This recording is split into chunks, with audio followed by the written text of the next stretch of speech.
bertemu lagi dengan saya di channel yang luar biasa ini, yaitu channel Belajar Gitar Itu Mudah. Ya, di channel ini akan melimpah saya berikan panduan, tutorial, tips dan trik bagaimana kita belajar untuk memainkan alat musik gitar. Nah, di channel ini, channel yang saya beri nama Belajar Gitar Itu Mudah, dan akan saya tunjukkan memang mudah. Tetapi kalian perlu memahami, kalian perlu mengerti, ada 3 hal yang perlu kalian perhatikan agar ketika kalian belajar gitar betul-betul sampai kepada tujuan itu, yaitu bisa memainkan gitar dengan baik. Nah, untuk itu dibutuhkan 3 hal. Apa itu? Yang pertama adalah syarat untuk kalian berhasil belajar gitar dan bisa memainkannya. Hal yang pertama, apa itu? Belajar. Ingin tahu yang kedua? Yang kedua adalah belajar. Dan yang ketiga adalah belajar. Nah, ketika kalian mau belajar, maka untuk menjadi seorang pemain gitar yang baik, yang luar biasa, bukan tidak mungkin, itu bisa kalian capai. Kalian perlu memperhatikan betul, manfaatkanlah kesempatan ini sebaik-baiknya. Kenapa? Karena kalau kalian belajar gitar melalui les musik atau kursus musik, itu tidak murah, membutuhkan dana ratusan ribu rupiah. Tetapi melalui channel saya ini, kalian cukup pantengin saja. Pantengin setiap pelajaran yang saya berikan, antara 5-10 menit. Saya jamin kalian akan bisa memainkan gitar dengan baik. Nah, untuk itu ada 2 hal lagi yang perlu kalian perhatikan. Apa itu? Yang pertama, agar kalian bisa mendapatkan hasil yang baik selama kalian belajar, perlu perhatikan 2 hal lagi. Apa itu? Yang pertama, harus ada pada diri kalian kemauan atau motivasi.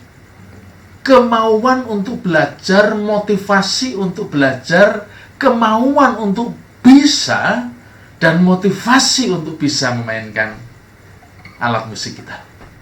Lalu yang kedua, syarat yang kedua yang harus kalian penuhi adalah harus memiliki fasilitas.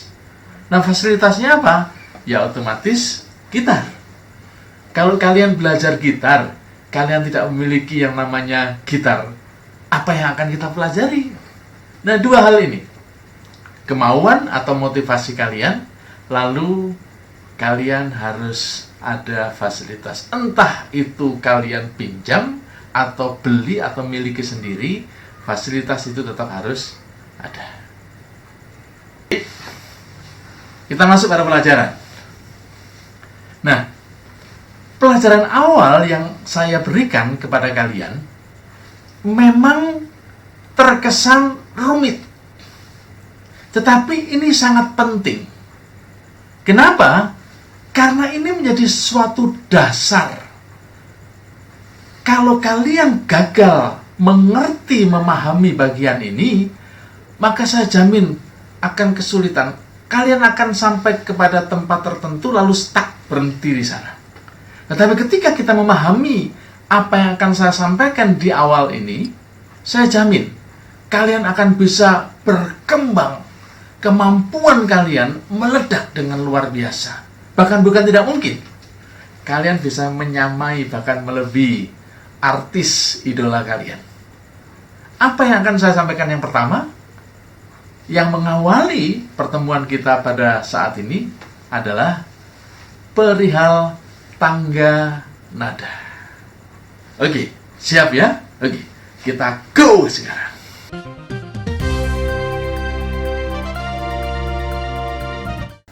Saya katakan tadi bahwa bagian ini sangat penting dan kalian betul-betul harus bisa memahaminya dengan baik.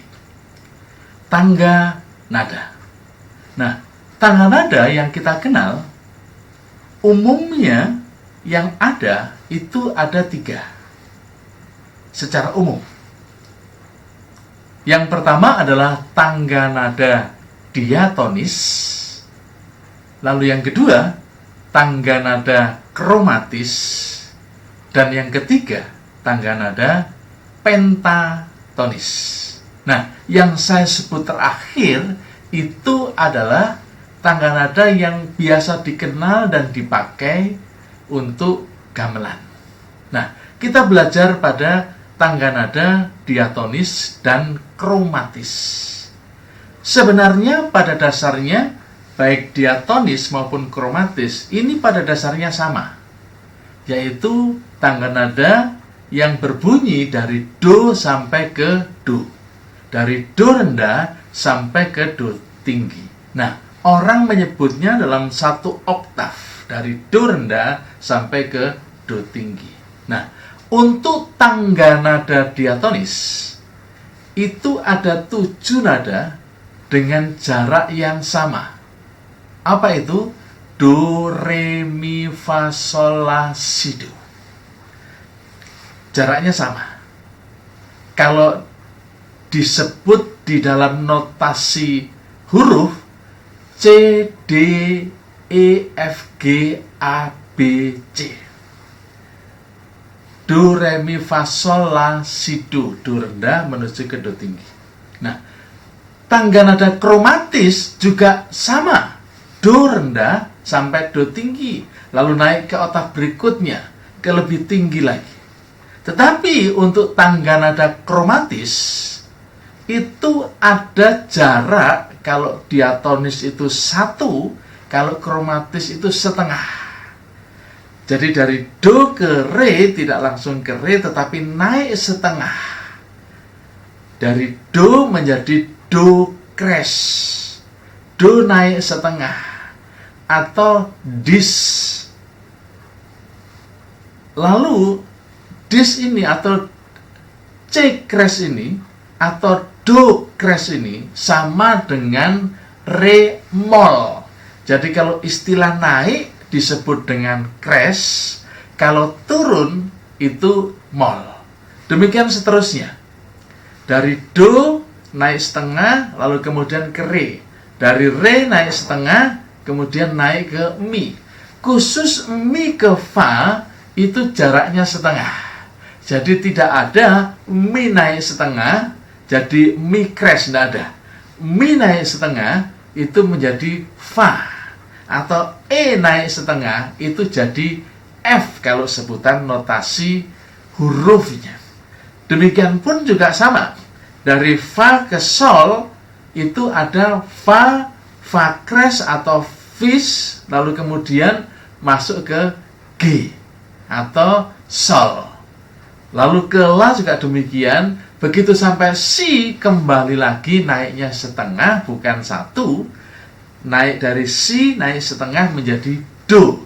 Bukan, tidak ada si crash, tidak ada, atau do mol, tidak ada. Karena ketika do turun setengah itu menjadi si naik setengah itu menjadi do. Perhatikan yang ada di layar kalian. Di sana saya gambarkan sedemikian rupa agar kalian bisa memahaminya dengan baik. Di dalam pada gitar, ya, pada gitar itu juga sama. Di gitar ini menggunakan tangga nada kromatis. Jadi setiap perpindahan dari grip atau kolom masuk ke dalam, ya, masuk ke arah kita, itu semakin naik. Kalau semakin menjauh dari tubuh kita, itu turun. Di sini ada grip. Nah, kalian mungkin tanya, apa itu grip? Oke, saya jelaskan dulu tentang gitar secara keseluruhan. Ya, di sini ada yang namanya body gitar. Ya, ini namanya body gitar. Lalu di sini ada tangkai gitar. Ya, di tangkai gitar ini dipisahkan sedemikian rupa. Ini yang disebut dengan grip.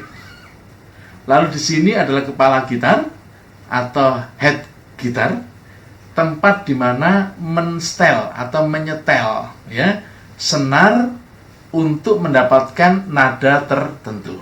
Nah, ini yang disebut grip.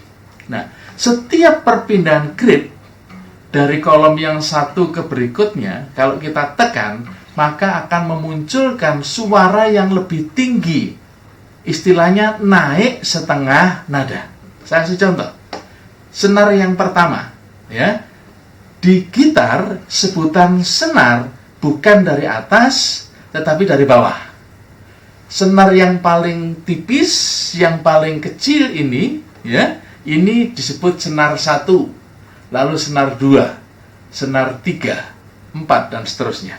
Nah, ketika senar 1 kita tekan pada kolom yang pertama atau grip 1, ya, akan berbeda dengan senar ketika loss. Ketika senar loss bunyinya seperti ini. Ketika saya tekan pada kolom pertama akan naik setengah nada. Saya tekan pada kolom yang kedua akan naik lagi setengah nada. Saya tekan pada kolom yang ketiga naik setengah nada lagi. Jadi kalau misalnya saya tekan di kolom ini berarti ada naik 1,5 nada dari senar loss atau senar yang tidak ditekan. Ini namanya grip, ya. Ini namanya grip atau kolom gitar. Membentuk tangga nada kromatis masing-masing kolom. Ketika ditekan ke dalam, nadanya akan meningkat atau naik setengah nada. Sementara sampai di sini dulu. Jangan lupa, jangan pernah ketinggalan satu bagian pun, ya, pelajaran yang akan saya berikan kepada kalian. Ya, ingat senantiasa ada di channel ini. Ya, channel belajar gitar itu mudah.